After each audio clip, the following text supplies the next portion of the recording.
We cannot save Ukraine by dooming the U.S. economy. In March, inflation hit a 40-year high. Gasoline alone is up 48%, and energy prices are up 32% over the last year. Food prices have increased by nearly 9%.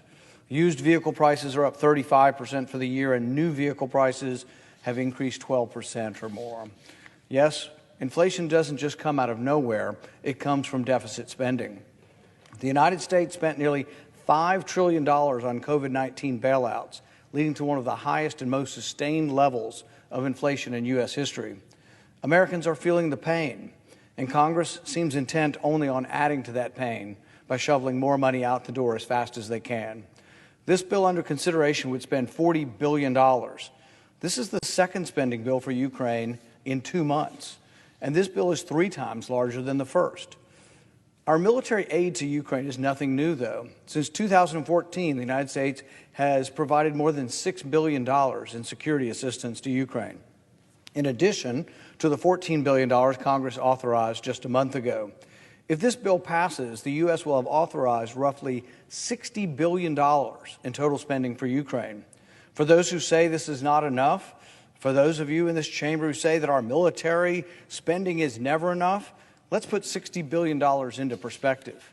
According to Elias Youssef, a security assistant at the Stimson Center, Kiev would become the largest yearly recipient of U.S. military aid of the past 2 decades. Except for the top 5 countries, $60 billion is more than every other country in the world spends on their entire military expenditures. If this gift to Ukraine passes, our total aid to Ukraine will almost equal the entire military budget of Russia. And it's not as if we have that money lying around. We will have to borrow that money from China to send it to Ukraine.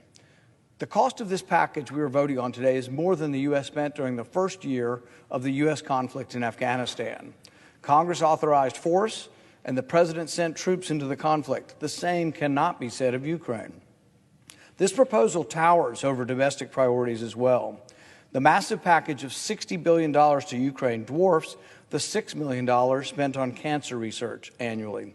$60 billion is more than the amount the government collects in gas taxes each year to build roads and bridges. The $60 billion to Ukraine could fund substantial portions or entire large cabinet departments.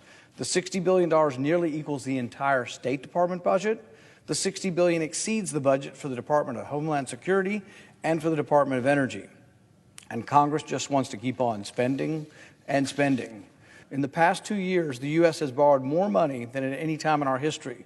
We are already experiencing the greatest rate of inflation in over 4 decades.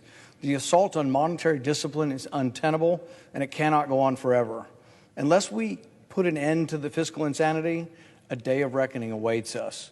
Congress should evaluate the cost of continuing down this path. The biggest threat to the United States today is debt and inflation and the destruction of the dollar.